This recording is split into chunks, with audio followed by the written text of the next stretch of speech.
আসসালামু আলাইকুম। সবুজ বাংলার নিয়মিত আয়োজন সবুজ মাঠে স্বাগত জানাচ্ছি। মোহাম্মদ শাকত হোসেন। আজকে সারাদিন ঘটে যাওয়া বিভিন্ন ক্রীড়া ইভেন্ট নিয়ে আপনাদের সাথে আলোচনা করব। প্রথমে আলোচনা করছি নারী বিশ্বকাপ বাছাই নিয়ে। টানা 3 জয়ের পর ওয়েস্ট ইন্ডিজ অথবা পাকিস্তানকে হারালেই মিলে যেত বাংলাদেশের বিশ্বকাপ টিকিট। ওয়েস্ট ইন্ডিজের বিপক্ষে হারার পর পাকিস্তানের বিপক্ষে বড় ব্যবধানে হেরেছে বাংলাদেশ। ওয়েস্ট ইন্ডিজ থাইল্যান্ডকে বড় ব্যবধানে হারালেই বিশ্বকাপ থেকে ছিটকে যেত জ্যোতিরা। থাইল্যান্ড প্রথমে ব্যাট করতে নেমে 46 ওভারে 163 রান অল আউট হয়। উইন্ডিজকে বিশ্বকাপে টিকতে হলে 10 ওভারে 167 অথবা 11 ওভার 172 রান করতে হতো।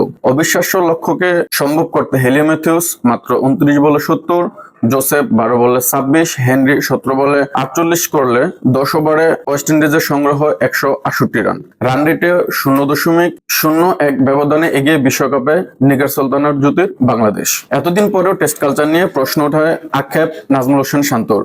নতুন বছর নতুন ভাবে এগিয়ে যাওয়ার প্রত্যয় শোনা গেল তার কণ্ঠে।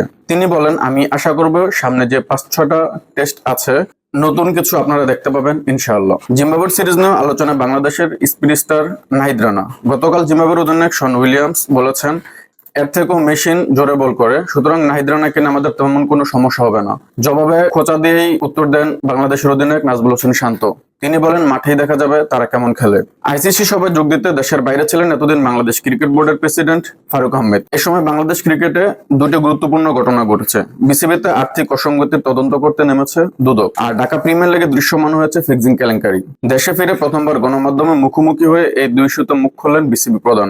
জানিয়েছেন, চলমান ফিক্সিং কেলেঙ্কারি তদন্ত শেষে দোষীদের কঠিন শাস্তি দেওয়া হবে, আর বিসিবির আগের পরিচালনা পর্ষদের আর্থিক অনিয়ম তদন্ত করতে পূর্ণাঙ্গ সহযোগিতা করবেন দুদককে। কভেন্ট্রি সিটির বিপক্ষে সর্বশেষ জয় পেয়েছিল হামজা চৌধুরীর শেফিল্ড ইউনাইটেড। এরপর টানা 3 ম্যাচে হার।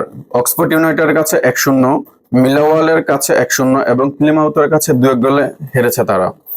অবশেষে জয়ের দেখা মিলল হামজা চৌধুরীর দলের। শুক্রবার রাতে কার্ডিফ সিটিকে তারা হারিয়েছে 2-0 গোলের ব্যবধানে। সৌদি প্রো লিগে গত রাতে আল কাদিসের বিপক্ষে 2-1 গোলের ব্যবধানে হেরেছে ক্রিস্টিয়ানো রোনালদোর আল নাসর। ঢাকা প্রিমিয়ার ডিভিশন ক্রিকেট লিগে সুপার লিগে আগামীকাল 3টি ম্যাচ অনুষ্ঠিত হবে। মোহামেডান খেলবে অগ্রণী ব্যাংকের বিপক্ষে, আবাহনী খেলবে গুলশান ক্রিকেট ক্লাবের বিপক্ষে ও গাজী গ্রুপের প্রতিপক্ষ লিজেন্ড অফ রূপগঞ্জ। আজকে সবুজ বাংলা সবুজ মাঠের আয়োজন এই পর্যন্তই। ধন্যবাদ।